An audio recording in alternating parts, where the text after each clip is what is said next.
Hey guys, welcome back to my channel. I thought in today's video I am making a compilation, a marathon of all of my recipes so they're all in one place. So let's get straight into it. Here are all of my recipes that are under £1 per portion or thereabouts, and enjoy an hour of me rambling and cooking. These are the ingredients minus spices and oil for the bean chili. We have a tin of kidney beans, and these ones from Aldi come with the chili sauce. And then these taco mixed beans, again, they come in sauce as well. Then we normally add in loads of garlic. It's probably half a head, and I like my garlic, so I put a lot in. A stick of celery, a big carrot, an onion and a pepper. We normally have like oregano and a few other spices that I need to get out. And I sometimes, after tasting all of this, I sometimes add a stock cube. So that is pretty much, other than oil and spices, all of the ingredients we need for the chili dish. You can of course add more or less veggies to bulk this out if you'd like, but this will cost more depending on what you add in. You can have this chili with either rice or wraps or jacket potatoes. For tonight's dinner we chose jacket potatoes, but the dish will change how much it costs depending on what you have it with. Rice will always be the cheapest, and so will wraps if you make your own. Potatoes are normally a little bit more expensive, but it's still a really cheap option. Once I've chopped up all of these vegetables, then I will be frying them off. The onions first, followed by the carrots, celery and bell pepper for a little bit until they soften. I start by adding a good amount of rapeseed oil to my cast iron pan, followed by the onions once that oil has heated up. I fry them off a little bit until they're a bit more soft. Going to add a little sprinkle of chili powder. We do not need much because we get our chili powder from Asian markets, and oh my goodness, it's a lot spicier. Gonna add in a tiny sprinkle of turmeric, only a little bit, and a tiny bit of ground cumin, just a little bit, maybe a little bit more.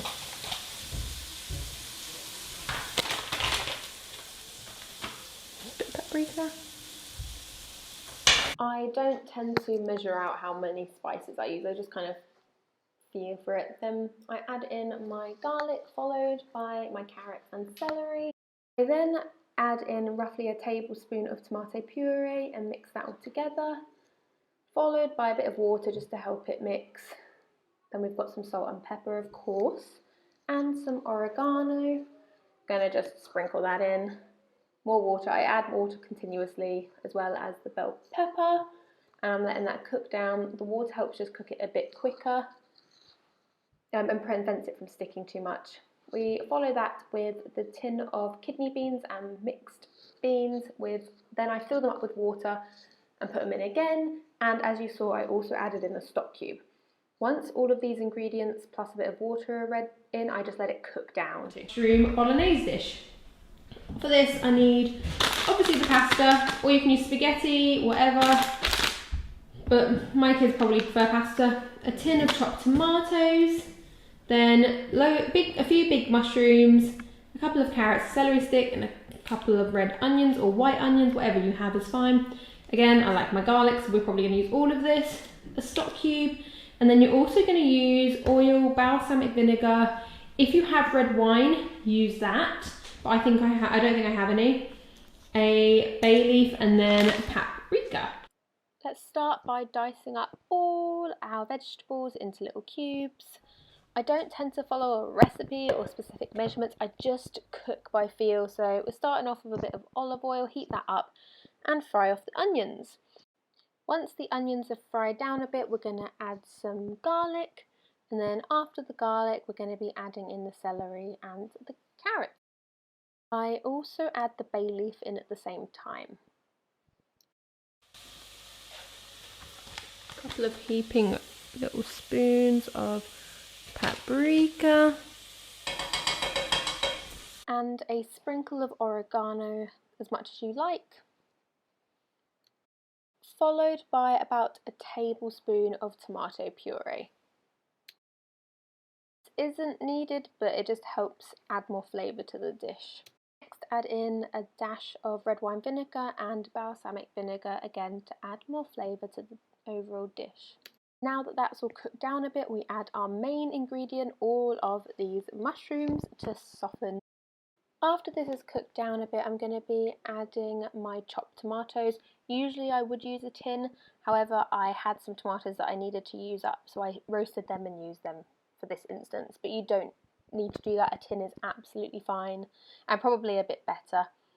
After that I also add a stock cube, again add more flavour, stock cubes make everything better. I've left that to cook for a little bit. I then blend up all the ingredients until I get a thick consistency like this. It almost has a mincy texture. We've got our mushroom bolognese and our spaghetti. Here we're going to be making some mushroom fajitas. Normally we do add tofu into this, but we don't have any for this dish. So what we've got is a few onions. We bulked out with more veg. So a few onions, a few peppers, and I'll probably use all these mushrooms. And then we also make our own homemade tortilla wraps. So I'll show you how I make them. Honestly, we probably make about 8 wraps for about 20p. So, and they're so much better than what you get in the shop, so it's definitely well worth it. I start by making my fajita marinade for all of the vegetables. We use some rapeseed oil. I use a huge glug of this, quite a few tablespoons worth. And then I pretty much just add in any herbs and spices that I have that I think will work. If you don't have a lot of these, like paprika is what I'm using here, then you can buy a packet, like a fajita seasoning packet. Just put in some oregano, a bit of onion powder, followed by some garlic powder, and then there's also going to be chili powder, as well as coriander, cumin, garam masala, ginger, salt and pepper and turmeric. You don't have to use all of these, this is just because that's what I had in, but you can use what you do have, any sort of these spices together, and I don't measure, I just add in however much I feel.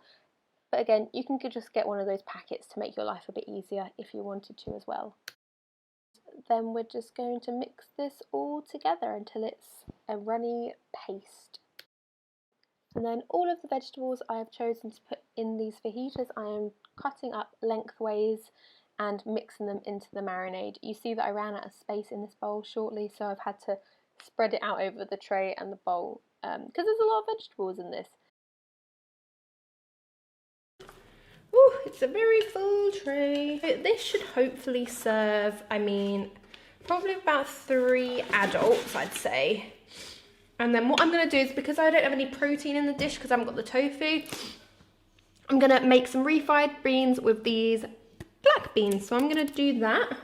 This is going to go in the oven. Again, I don't really time things. I just kind of crank the oven up to wherever I feel, shove it in the oven until it looks done. I don't really follow recipes, so I don't know why I'm doing this video really. So we're going to turn the oven on and plonk that in the oven. A tin of rinsed black beans, and I'm going to be putting these in to this pan with a bit of oil, some water, probably half a teaspoon of this. I would just make my own dressing, like similar to what I just made, but I've got this and I need to get it used up. But if you don't have any of this, or you don't want to spend the money on it because it wasn't cheap, luckily a friend gifted it to me, then you can just make your own of the same dressing as what I made. But I'm going to use a couple of, like maybe probably the equivalent of a teaspoon of that. I'm going to fry this off for a bit and then add some water. Once the beans have cooked in the water for a bit and all the flavours are able to combine, I blend it all up in my blender until it's not completely smooth. It's still a bit chunky, but it's a good, like, hummusy consistency, I guess. So we've added 500 grams of flour. Oh, let's not lean on it. 500 grams of flour, and I think there's a couple of grams of salt in there, but I just crack it until I think there's enough. Then we're going to add oil to this and blend it and slowly add the water.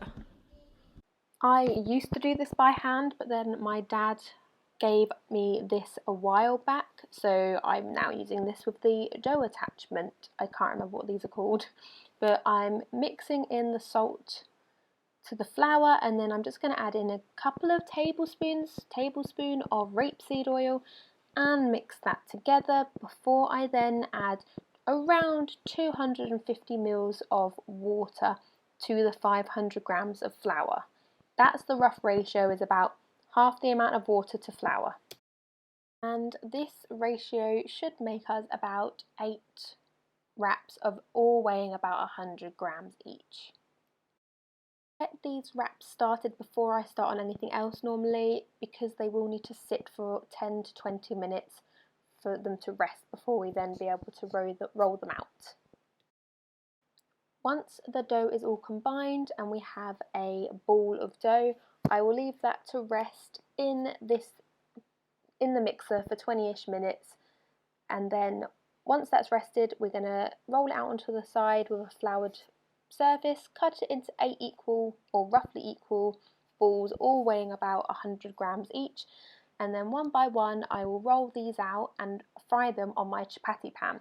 You can use any frying pan, but we have this old bent chapati pan that has been an amazing add-on to our kitchen. We absolutely love this gadget and was well worth it. So we're going to roll these out. I am not the best at rolling out the wraps. Normally I make the dough and cook them, but Joel normally rolls them out. He was not here today, so I will. So once the chapati pan is nice and hot, then we can fry off the wraps.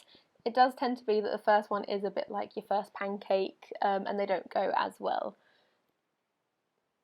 Here we are, you can see that it's starting to cook, and then once it starts to bubble, I know that it's about ready for me to flip, and then I cook it for on the other side, and that's it. It is super duper simple.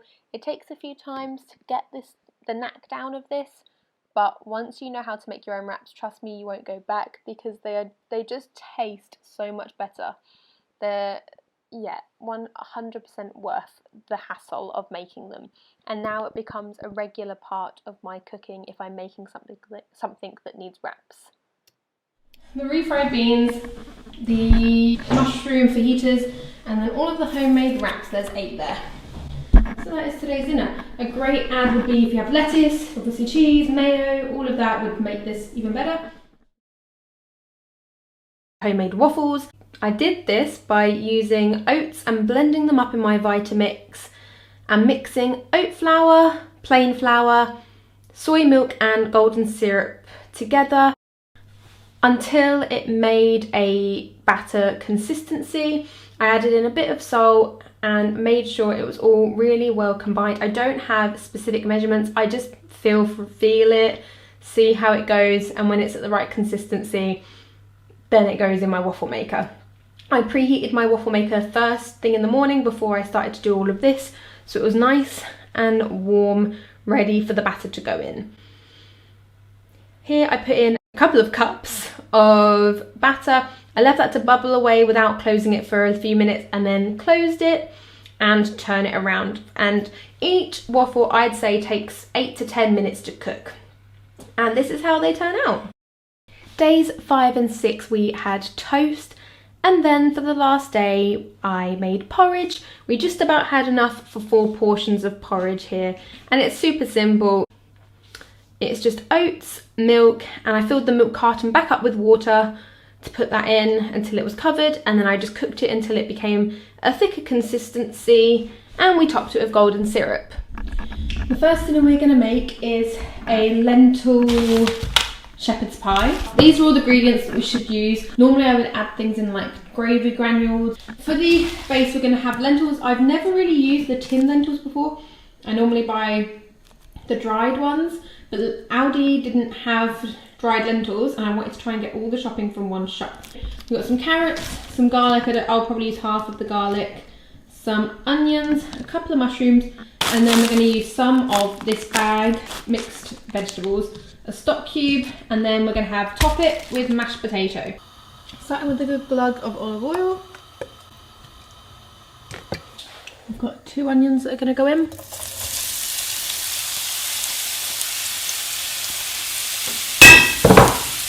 Cook them down for a little bit.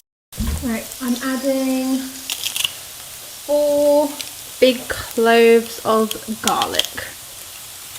That's 2. Right, now that it's crisping to the bottom, I'm going to add in some more veg. I've got in here, I think, 2 quite big carrots and maybe a stalk and a half of celery.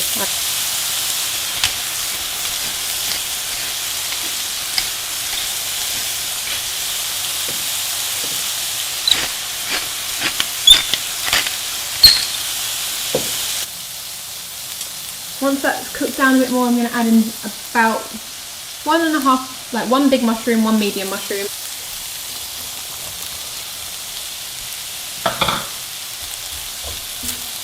I've got some water boiling in here. This is probably about maybe 6 big potatoes. We're just going to boil this until they're soft and then we'll mash them up. So I've got our mixed vegetables from our frozen bag. There's maybe a cup, just over a cup of this. And then in here I've got 2 tins of rinsed green lentils. Gonna add in a stock cube. I would normally add gravy granules. A, I don't have any, and B, they weren't in the budget. Scooping up all the mashed potato, I plonk that on and then smooth it out with a fork. And yes, I am watching Australian MasterChef on my phone while I do this. And I put it in the oven for around an hour until the top is crispy.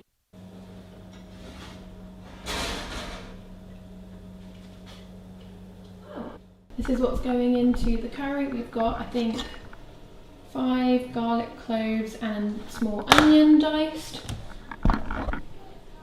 Quite a few potatoes, I think that's maybe 8 small potatoes, a whole head of cauliflower, some chopped tomatoes, some coconut milk and a stock cube, and then probably a couple of tablespoons of this perhaps.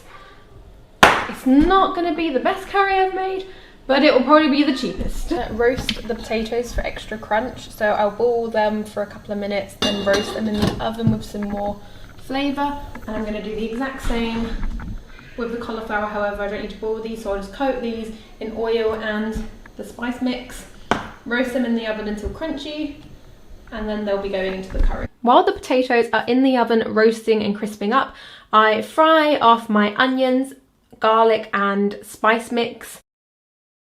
So all of the spices can start to do their work and make our dinner taste super yummy. I add in chopped tomatoes, the stock cube and the coconut milk.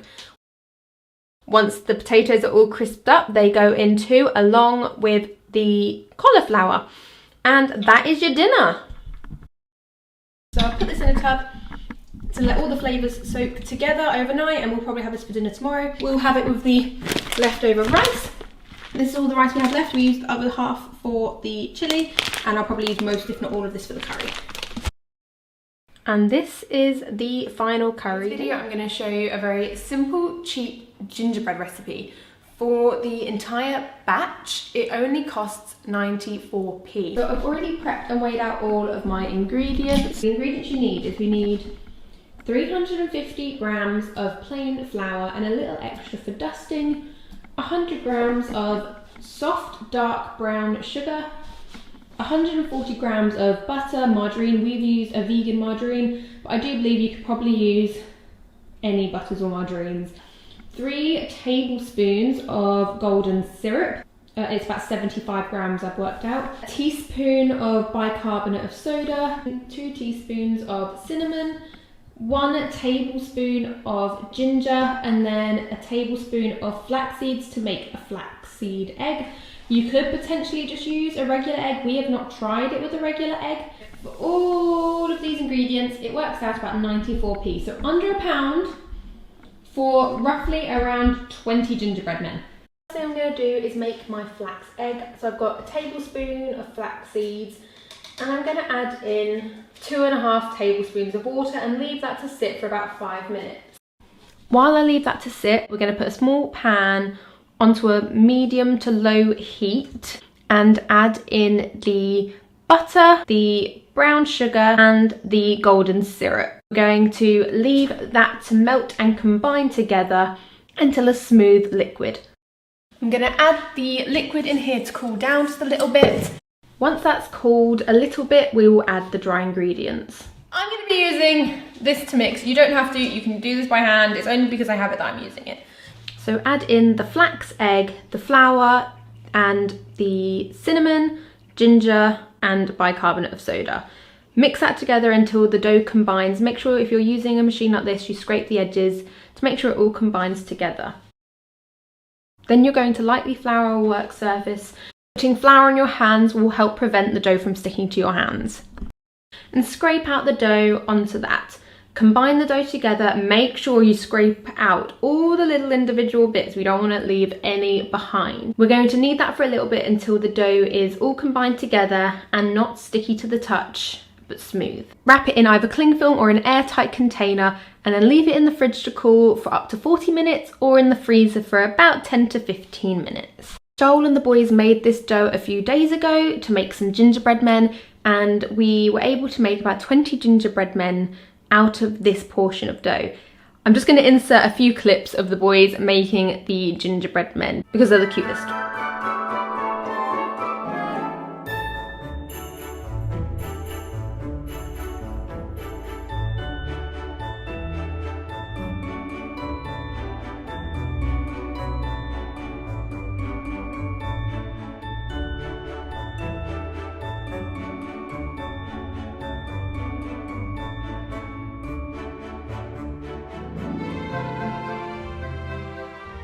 So we're just about to get the dough out of the fridge, and I've printed off, this is what we tend to do to make our own gingerbread houses. We might at some point get cookie cutters. I know that at Aldi at the moment, they have gingerbread house cookie cutters and templates.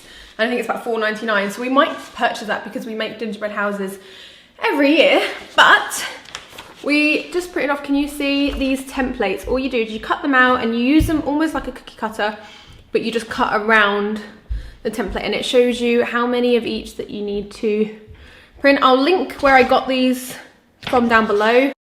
Once you've taken your dough out of the fridge, make sure to flour a work surface.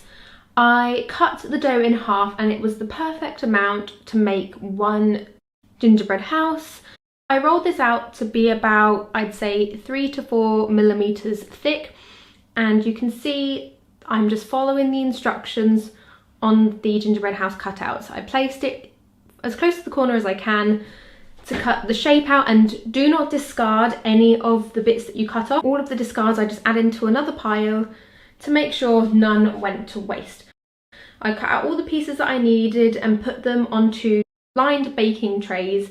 Once I couldn't cut any more shapes out of the one I had rolled out already, I rolled it back up into a ball and then proceeded to roll it again to cut out the last couple of shapes. There was enough dough so that you could have made 2 gingerbread houses or 1 big gingerbread house if you found a better or different template online. With all of the discard from today, I rolled up into a ball and actually put in my freezer, and I believe it should last in your freezer for a month or 2. House all cut out here, ready to go, so I'm going to put that in the oven. Preheat your oven to between 200 and 180 degrees Celsius. And I put them in the oven, I think for about 10 to 12 minutes, but just keep an eye on your individual oven because each oven is a bit different. Once cooked through, I placed on a cooling rack to cool completely before assembling. Joel actually made a royal icing here. All it is 250 grams of icing sugar, 1 egg white with a little bit of water whipped together. You can find loads of recipes online to be able to make this. It's just a really strong glue. Alternatively, you can buy edible glue from shops. We started to assemble the gingerbread house. This is more of a 2-man job, I would say. I mean, at least me and Joel needed both of us. Maybe that's just because we are not natural bakers. We are great at baking gingerbreads, but decorating, as you can see, leaves a little more to the imagination. Though we definitely get an A for effort because we put our heart into this. You will be able to see at the end the amazing job we did. But that's the fun of gingerbread houses, is it doesn't have to be perfect. You get to have a play around. It's great for the kids to do. If you just assemble it, just gluing all the pieces together, and then you can let your kids decorate it, and you can buy little tubes of icing from the shops for not much money. Alternatively, you can make your own. Like the royal icing that I'm using here that we use to glue it, you can just add different colourings in as well.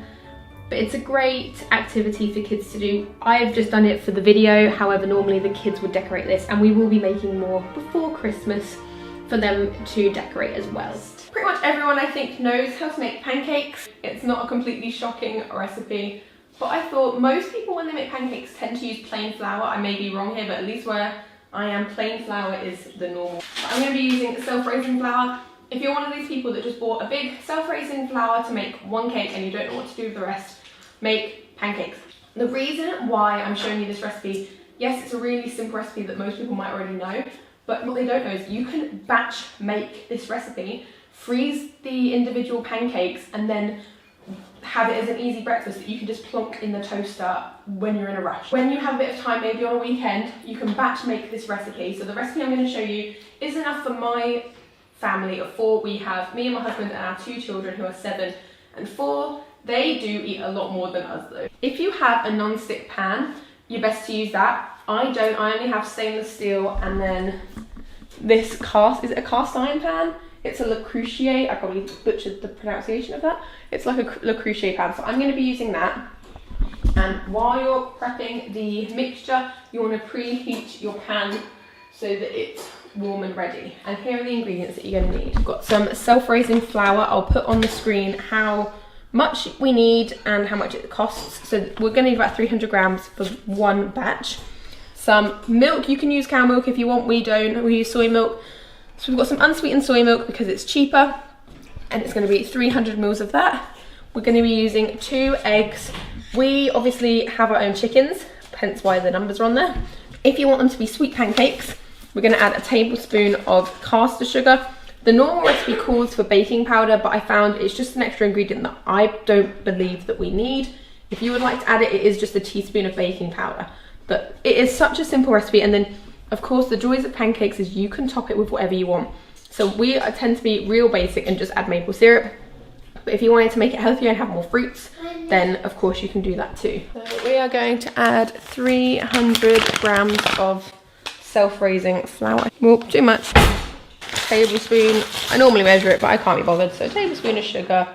We are going to have sweet pancakes. And we're going to loosely mix all of the dry ingredients together. Measuring jug, we're going to add 300 mils of unsweetened soy milk, and then we're going to add 2 eggs. Once you add in 2 eggs, whisk it together until well combined, and then we're going to add it to the dry ingredients. And as always, I overestimated the amount that I could fit in this bowl, so I had to switch over to a bigger bowl. And I just whisked it all together until I had this amazingly silky smooth pancake mixture. Right, that's all ready. And I'm going to be using a really big serving spoon. This is the size difference, a normal tablespoon serving spoon, to dish up each individual pancake. The pan has heated through enough. We're going to add some coconut oil.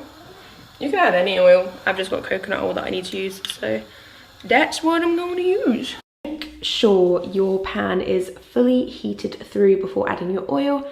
You want a really hot pan to add the oil to, and then straight away add the pancakes. I use a serving spoon to portion out each pancake, and then use the back of the spoon to spread it out a little bit.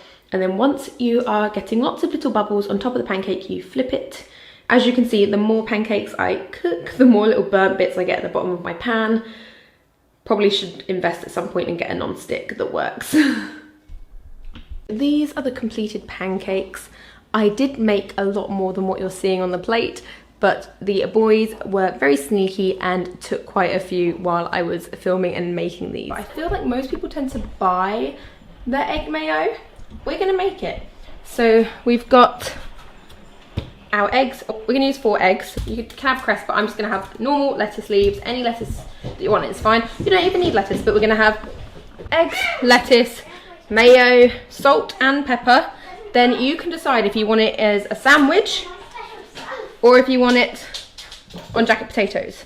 And I'll put a price for how much the overall dinner per portion is if you have them as sandwiches, and then the overall price per portion if you have it on jacket potatoes.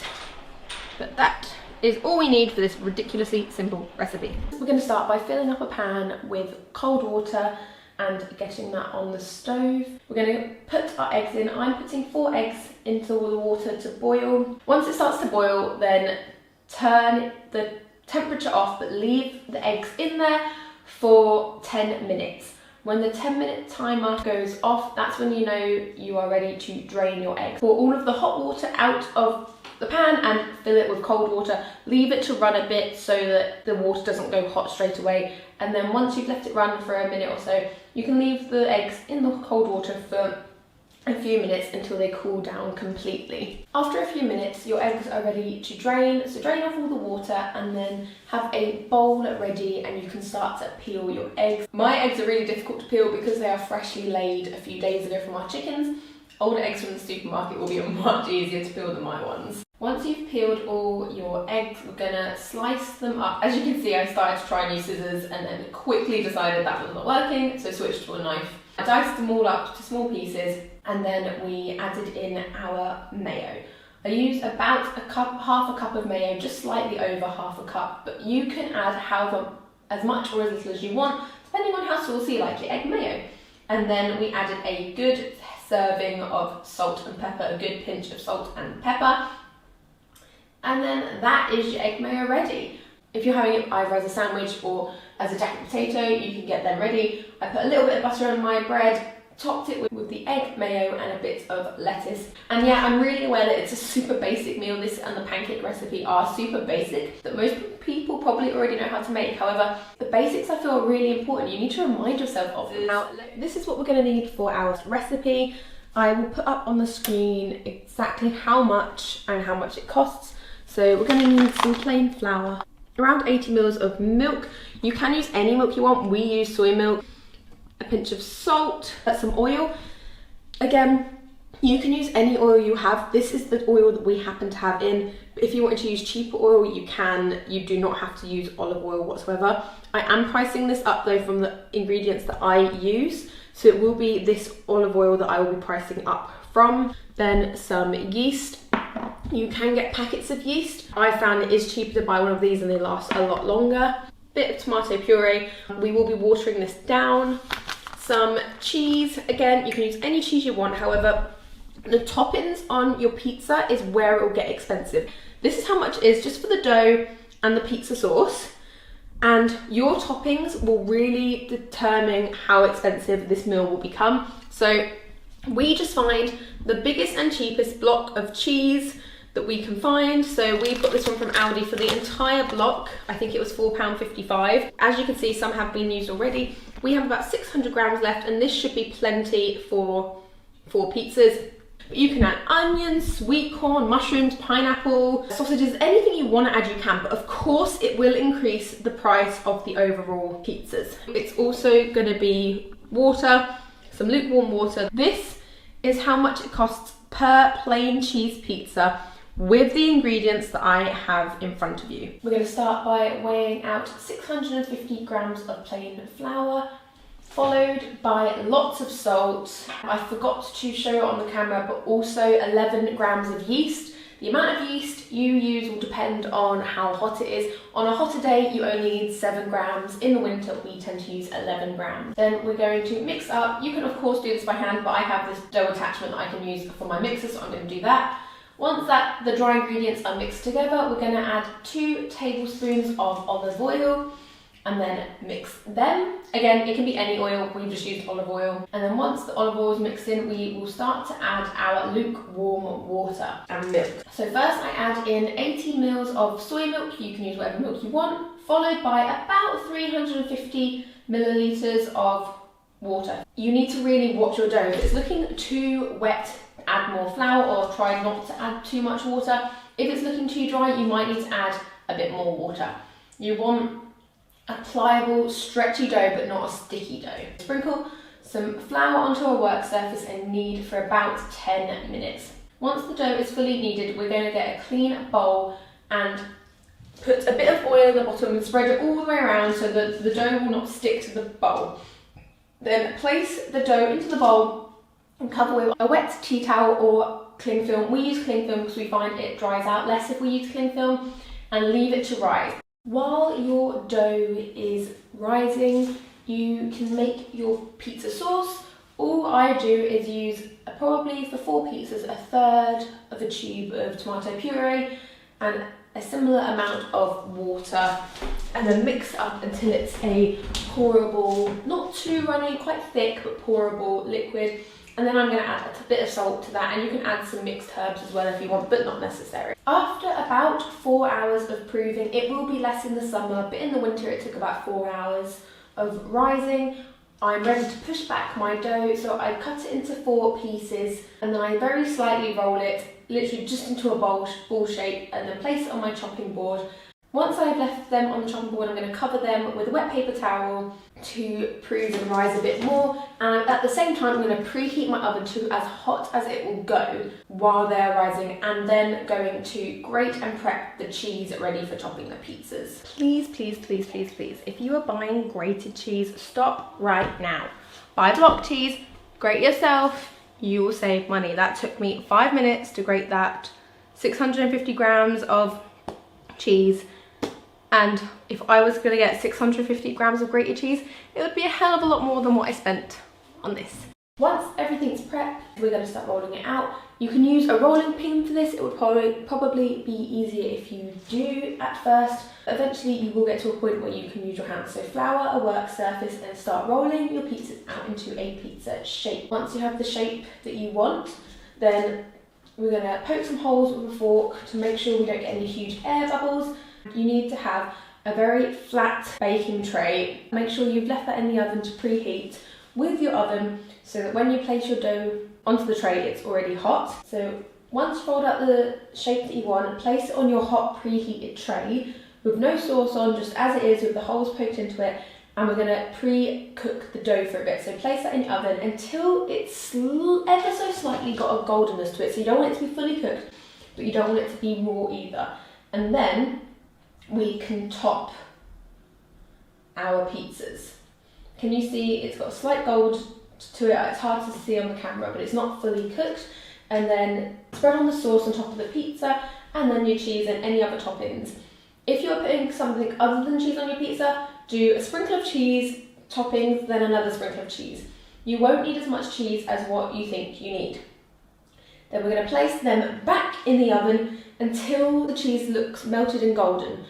I don't put a time on this because everyone's ovens will be different, but I also turn the oven down ever so slightly. So when we first put it on, we put it at the highest temperature, and then while we were pre-baking the dough, I ever so slightly turned it down to probably around 220 degrees Celsius.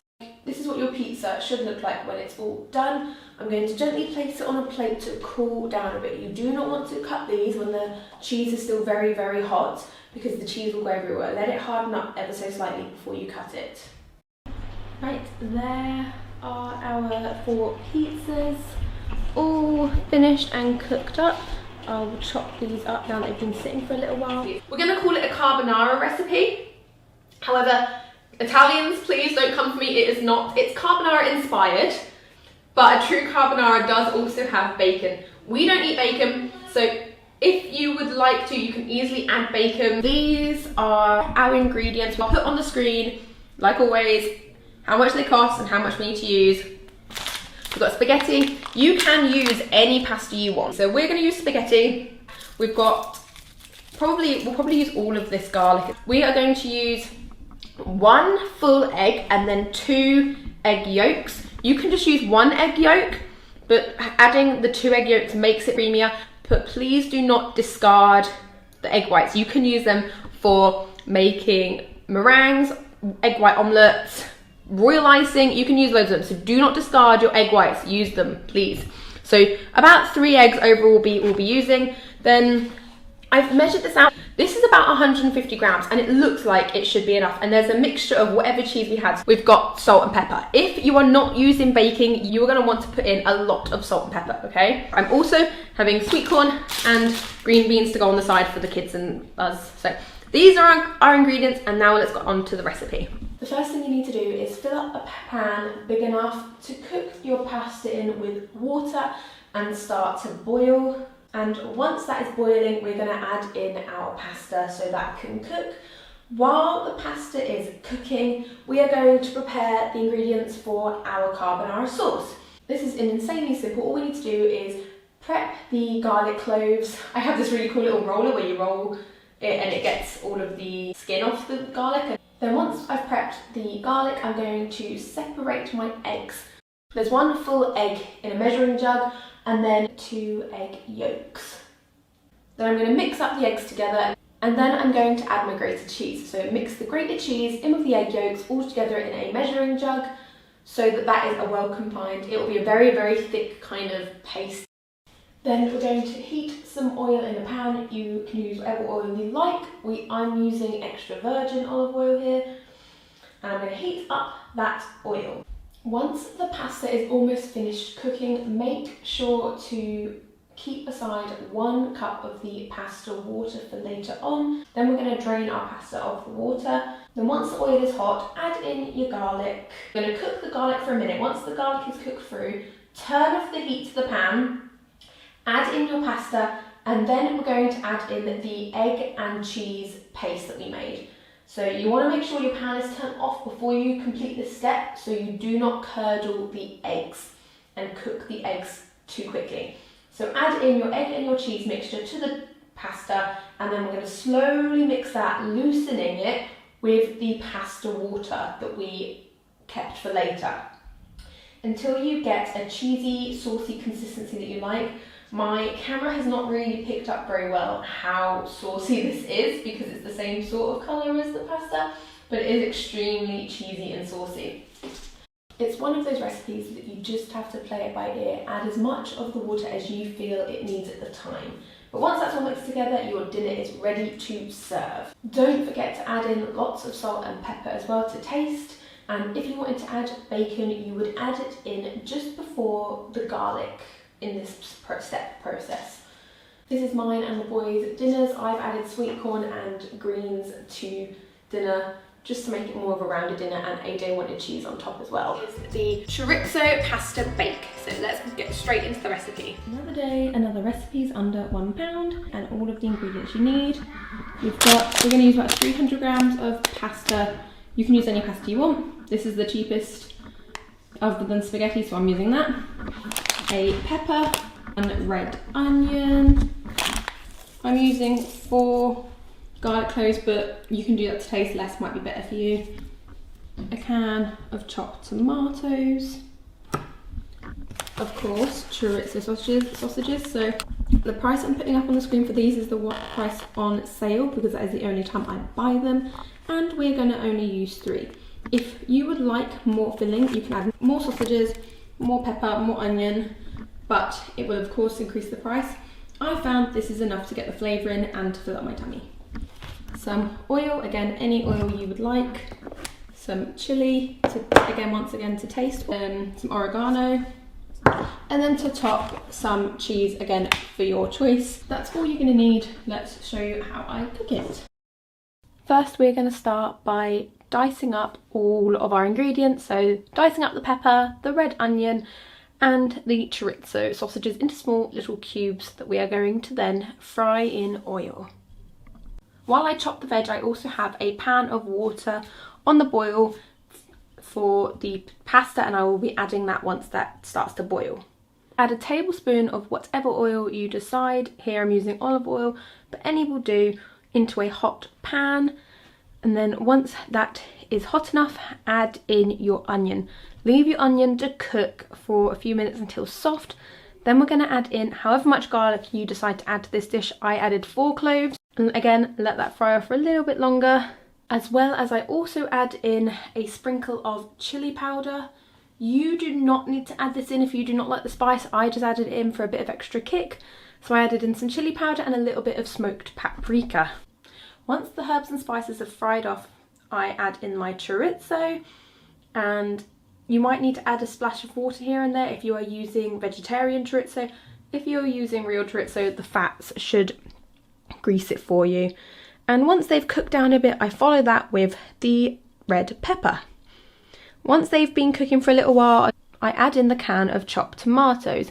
Then, after adding in the chopped tomatoes, I fill up the can with water halfway and make sure I get any little bits of tomato sauce left and put that in too. And then we're just going to leave that to cook for a while. Once the pasta is all cooked, follow your packet instructions. I drain off the water, but I keep about 1/4 cup of the pasta water to add into the dish to help with the flavour. So I pour the pasta straight into the sauce once that's been cooking down. I decided to cook my pasta bake in a pan that can go on the hob and in the oven. So once I've mixed it all together, I grate some cheese, and then that is ready to go in the oven whenever you deem fit. So I actually put this in the fridge for the day because this was the morning I filmed this, and then when I got back from all of our clubs later on, it just slid in the oven and we had that, and it took about 20 minutes in the oven. And then this is what it looks like after about 15-20 minutes in an oven. And this served about 5 of us, so it can do between 5 to 6 people, depending on how much you eat, of course, and if it was real chorizo or vegetarian chorizo. If you were eating vegetarian chorizo, then you're going to need a bit more as of a portion. If you having a bit of a craving for a curry, you don't want to spend a fortune on a takeaway, this should hopefully hit that spot. Joel is about to make a curry, and here are the ingredients we are going to need. And you can also replace any of the veg for different veg, but that will change the price, of course. We've got a cauliflower, 2 onions, we're going to use about half of this garlic, a pepper, and then we are using tofu because they had some in Aldi for 99p, but you could also use chickpeas instead. It will bring the price down a bit. Then we've got tomato puree, stock cube, chopped tomatoes and coconut milk. And then these are the spices you're going to need. You've got ground coriander, turmeric, ground ginger, garam masala, or you can replace that with just curry powder, ground cumin and some brown sugar. Joel begins by chopping up the cauliflower because that needs to be roasted beforehand. So he's going to chop the cauliflower and tofu, and then when they are roasting, he'll chop up and prep all the other vegetables that are going into this dish. You should roast your cauliflower in oil for around 20 minutes before you add it to the dish. Joel does add extra spices, the same spices that we put in the curry, but that's just optional, you do not have to do it.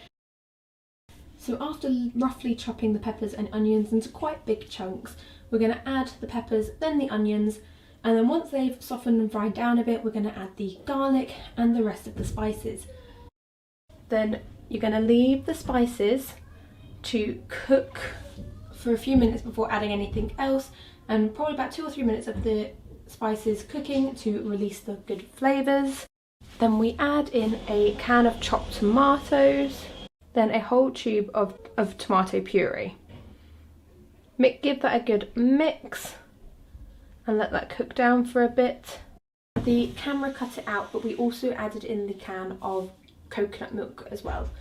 And then once the coconut milk was added, we gave it a good mix, and then around this time the tofu and the cauliflower was ready, so we also added that, gave that a good mix, and then you can leave it to simmer. The longer you leave it to simmer, the more the flavours will enhance, but that is your curry all ready to go.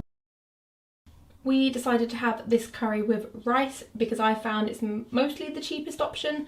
You can also have it with naan bread. How we make our rice is we use about 1 big mug. We use this mug because it's the biggest mug we have, and that's a great portion size for us 4.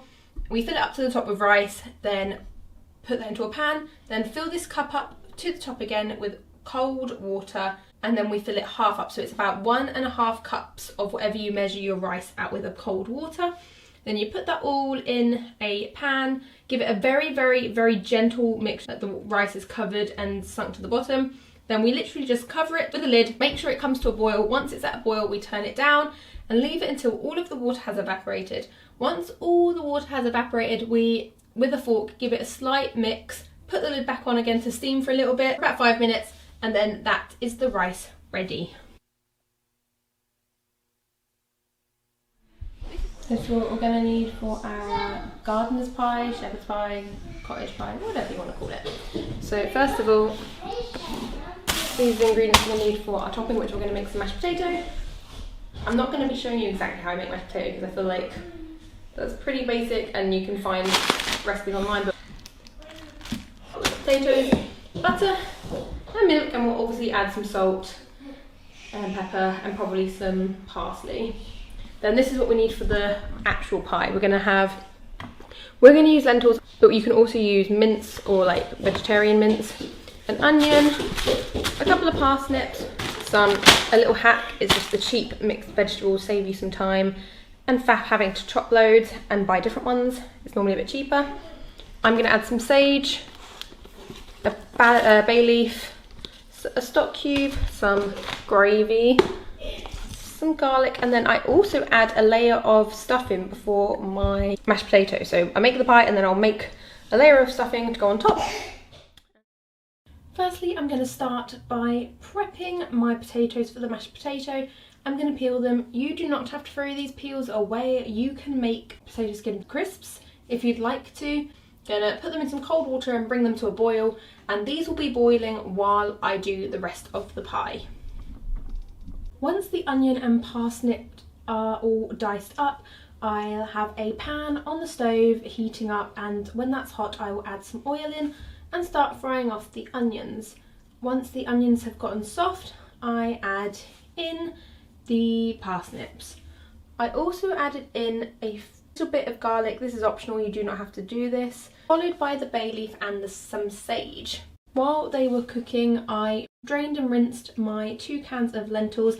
Obviously, if you're using dried lentils, then you need to pre-cook these before all of this. And I added them into the pan, let them cook some more, followed by a sprinkle of gravy granules and stock. So I'm lazy, you can make the gravy separately and then pour it in. I don't, I just sprinkle gravy granules in and then add water later on. I just find it easier and less washing up. By adding the stock and the gravy granules, consistently mix, and then add in my frozen veg, as well as a cup or two, or probably about a cup and a half of water. And then I leave that with the lid on to simmer away for a bit to defrost the veg. And I'm also adding in lots of salt and pepper. So the lid's gonna go on and that will cook for a bit. While that's cooking, I am going to make my stuffing following the instructions on the packet. It's around the time that my potatoes are all cooked, so I rinse them off, add in my butter and milk, and then I'm going to start mashing them into a softer paste. After that's done, the pie mixture is starting to come together. You can see it boiling away and then flavours are incorporating lovely. And then I actually take that off the stove to cool down a bit so it gets a bit harder on top before I top it with the stuffing and potatoes. Now that that has cooled down for a while and I have prepped my stuffing and my potatoes, I'm going to top my pie. So first I put all of the stuffing on top of my pie mixture and I just spread that out as evenly as possible, and then follow it with my potato. And as you can see, I like a lot of potato on my pie. So we top that all, give it a scrape and make it look as pretty as possible. And I don't normally add this, it was a last minute decision, but I sprinkled a little bit of cheese on top just to help that yumminess. And then that's gonna go into the oven until it's hot all the way through and the top is golden and crispy, just like it is right here.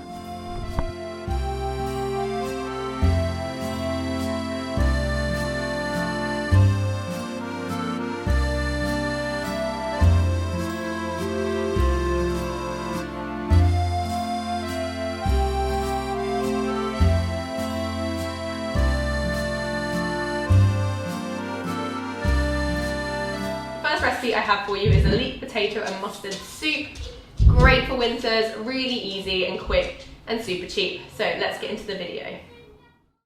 We have 2 large leeks, some Dijon mustard, about 3 tablespoons worth, 3 large cloves of garlic, 2 bay leaves, then a couple of stock cubes. I mix and match to get all the flavour I need, but you can use whatever ones you want, of course. Then 2 large handfuls of potatoes, or like 2 large potatoes. I have quite small hands, so 2 large handfuls for me, or 2 very large potatoes. And then a litre of water, any bread of your choosing. We chose a crusty baguette. And then I forgot to point it out here, but also some butter for frying off, or you can use olive oil as well. But these are the ingredients, and I'll put up on the screen how much it costs for the whole meal and per portion. So first we're going to start off by chopping up our veg. I cut up the leeks into half moons, and then I just chop up the potatoes into small cubes. You don't have to be particular because you are going to be blending all of this up. I'm also going to prepare the garlic cloves and crush them as well, and just preparing everything to go into the frying pan. Once I've chopped all of the veg, so the leeks, the potatoes and the garlic, and put that in this big bowl that you can see here, I turn on my hob and melt the butter in a pan. Once that has melted, I'm then going to add all of the leeks, potatoes and garlic that I just prepared, add them in and fry them off for about 5 minutes. Make sure you kind of keep mixing it so that it doesn't stick. And yes, I am in pyjamas while I am filming this. Please do not judge me. After 5 minutes, I then am going to add in a couple of bay leaves. And then I'm going to add in the 2 stock cubes as well. So I have a stock cube and then a stock pot. That's just what I'm using, but again, like I said, any stock that you want to use. And then I'm going to add in a litre of water. So I put in the stock and the bay leaves, add in a litre of water. If you feel like you'd like your soup runnier, then add more water. If you'd like it less runny, add less. Once I've added in the litre of water, I'm then going to add in 3 tablespoons of Dijon mustard. I didn't have enough Dijon mustard, so I added in some English and American mustard. And then I'm just going to let that stew and boil on the stove for about 15 minutes until the potatoes have softened. I add in some salt and black pepper, again to taste. If you don't want to add as much, then you don't need to. If you want to add more, you can. And then make sure you take them bay leaves out, because I have done this before and forgotten. Do not forget your bay leaves, people. Once I have discarded those, I'm going to add in all of the mixture into my blender. If you have a handheld blender, immersion blender, then you can use that. I don't have one of those, so I'm just going to use my main blender. And then that's it. I chose a terrible bowl to present this in, well, to eat this in and to film it. It shouldn't have been in a yellow bowl. It is quite a thick soup. I like my soups very thick. So if you don't like them as thick, then you obviously can put in more water. I like to top it with some sriracha mayo for a bit of kick, and I'm having this with some hummus bread. And it's a really hearty, warm, filling dinner. It's super, super cheap and satisfying. Let's get into the recipe number 2. Meal number 2 is most likely the easiest of the bunch, and I love making this as lunch for me and the boys that we can take out when we're out for the whole day. All you need is some olive oil, or any oil you want, but I've got olive oil, some plain pasta of your choice, whatever pasta you want, again, a butternut squash, some feta cheese. I've got vegan feta cheese, but if you go for the Greek salad cheese, I think is what it's called in the shops, it is a lot cheaper, because this Greek cheese was $1.99 for the vegan one, but if you go for dairy one, I think it's 80p. And then I've chosen to also add in tomatoes into this, but you don't have to. And it's a take on that like TikTok meal trend that I saw a couple of years back, where they do like feta and tomatoes, but instead of the tomatoes, I'm gonna roast the butternut squash. And it makes it way more filling, more autumnal, wintry. So first thing you're gonna do is cut and roast your butternut squash. I tend to do this when I've got other stuff going in the oven, and I do it a few days before, just leave it in the fridge until I'm ready to eat it. Today though, I was in a bit of a rush, so as you'll see later, I did burn my fingers. Also, don't do what I did and cut the bottom of the butternut squash off. I went into autopilot mode and accidentally cut the bottom off, but it means it keeps the oil in if you don't. I just pierce the butternut squash, add some oil, salt and pepper. I normally add sage. I forgot to do that, but I added that a bit later on. And I'm just going to roast that in the oven for about an hour while I'm also cooking other things as well. When I'm ready to eat it, I put some oil in a dish.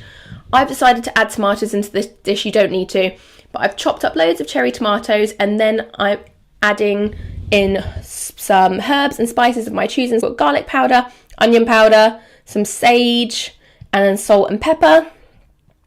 And then I'm going to add in the feta into that.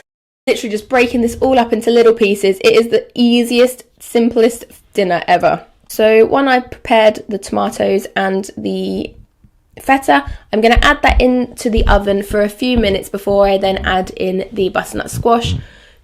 Just 5 minutes. While that's in the oven, I'm preparing my butternut squash, peeling it all away from the skin, getting it in a bowl ready to go. Then once I've peeled all that and got that all prepared, I'm just adding that into the same dish as the feta and the tomatoes. And I'm going to leave that to roast for about 10 to 15 minutes until it's all well combined. While it's all in the oven roasting, then cook some pasta by the packet instructions. I've just got some value penne pasta that I just follow the instructions and just wait until it's cooked by this point. But you can use whatever pasta you want. This is the butternut squash, feta and tomatoes all roasted together. And then all I'm going to do is mix in the pasta, and you have this creamy, butternut, squashy, yummy mixture. And honestly, it's one of my favourite meals. And then you can add any salt and peppers and herbs and spices to taste that you want. But I love this with sage, and butternut squash and sage is just an amazing combination. So I then add this into the oven for a couple more minutes just to warm all together. But that is the second meal. And honestly, so simple, so easy, and so yummy. Let's get into the third and final recipe, which is the no beef stew. Use about 100 grams of poi lentils, about 2 large carrots, 2 celery sticks, then about 200 grams of a winter veg of your choosing. I had a leek that needed using badly, so I've used that. But you can use like parsnips or swede or anything else you'd like. About 300 grams of mushrooms, an onion, a few cloves of garlic and tomato puree, a bay leaf and a couple of stock cubes. You've also got some rosemary and thyme, Marmite, soy sauce, balsamic vinegar, and 250 mils of red wine.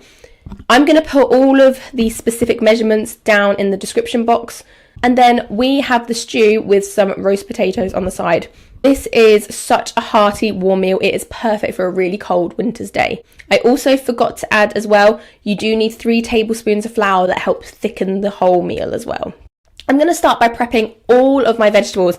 And yes, I'm very aware that I chop my mushrooms strangely. I don't like the texture of mushrooms, so I chop them very small and very strange. But I'm chopping up the 300 grams of mushrooms. I'm chopping into half moons the 2 carrots, and I'm dicing up the celery as well. And then I also half moon cut up the leek into half moon shapes as well. Also the onion, going to dice that up as well. Prepare the garlic and just pretty much put it all in one bowl because it's all going to be going into the pot together. And all of that vegetables, the mushrooms, the carrots, the celery, the onion, the leek, garlic, all of that I'm putting into a bowl ready to cook off. Once I have prepared all of that veg, cook up the poi lentils by the packet instructions and heat up a pan of oil.